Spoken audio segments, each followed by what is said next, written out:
हुए हैं, क्या मांग है आपकी? मामले की जानकारी तो पूरे देवघर को है और पूरे बिहार को भी और पूरे झारखंड को है। और थाना से न्याय की उम्मीद में इतने लोग रात में अपना सब काम धाम घर परिवार सब छोड़ के आए हुए हैं। 4 घंटे से यहाँ पे हैं। थाना प्रभारी अभी बाहर निकल गए। जब तक वो नहीं आएंगे तब तक हम लोग उनका इंतज़ार करेंगे। हम लोगों को शक है कि थाना प्रभारी और इस थाने के लोग अपराधियों के साथ, हत्यारों के साथ मिले हुए हैं।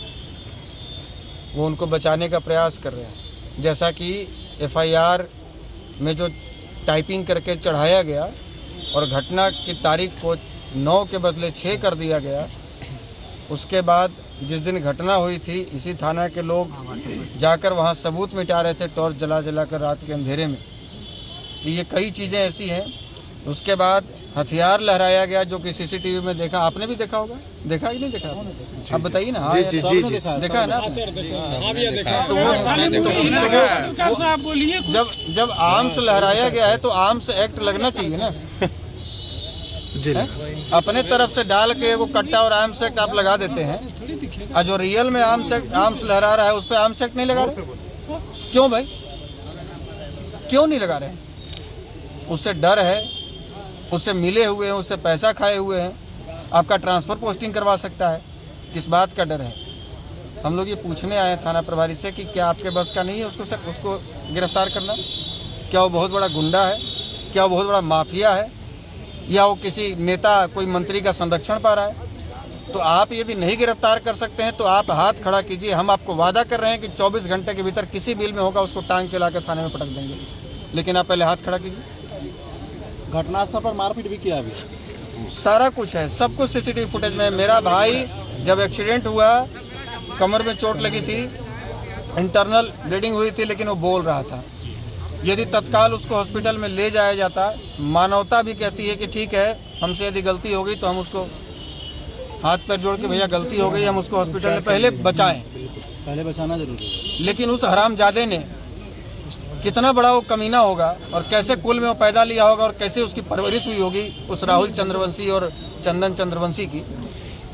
उसके भीतर इंसानियत है ही नहीं, उस हरामजादे के भीतर। उसको तो लगा कि कोई सड़क छाप आदमी मर गया, अब इसको मार ही देते हैं, हॉस्पिटल पहुंच जाएगा, जिंदा हो जाएगा तो ये बयान दे देगा। और 1 घंटे तक वो हॉस्पिटल नहीं जाने दिया। लेकिन उसको पता नहीं है कि वो किसका भाई था। अलग के भीतर हाथ डाल के उसका जीव खींच लेंगे, उसको आज यहाँ से कह के जा रहे हैं। आज आप लोग का क्या मांग है? और वो किसी भी बाप के पास जाके पैर पकड़ ले, वो बचने वाला नहीं है। आज का क्या उसको मांग टंगवाएंगे और निश्चित रूप से टंगवाएंगे। और उसमें जो भी अधिकारी शामिल होगा, जो मंत्री शामिल होगा, जो नेता शामिल होगा, जो भी शामिल होगा, किसी को नहीं बख्शा जाएगा। हम इसी के लिए जिंदा रहेंगे। अब केवल इसके लिए, केवल इसको सजा दिलवाने के लिए जिंदा रहेंगे। और जीने का मेरे पास दूसरा कोई कारण नहीं। हम लोग सब साथ हैं। क्या मांग है आज का? अभी का भी मांग है, थाना प्रभारी जो गलती किए हैं जल्दी सुधार करें, नहीं तो सुधार करने का दूसरा तरीका अपनाएंगे। ये कोर्ट में हाजिरी लगाते लगाते परेशान हो जाएंगे, वर्दी नहीं पहन पाएंगे, इनको बता रहे हैं। इसके बाद हम लोग शांति से पेश नहीं आएंगे। FIR में नरमी जो बरता गया, ये वर्दी पहन के आराम से थाना में नहीं बैठेंगे।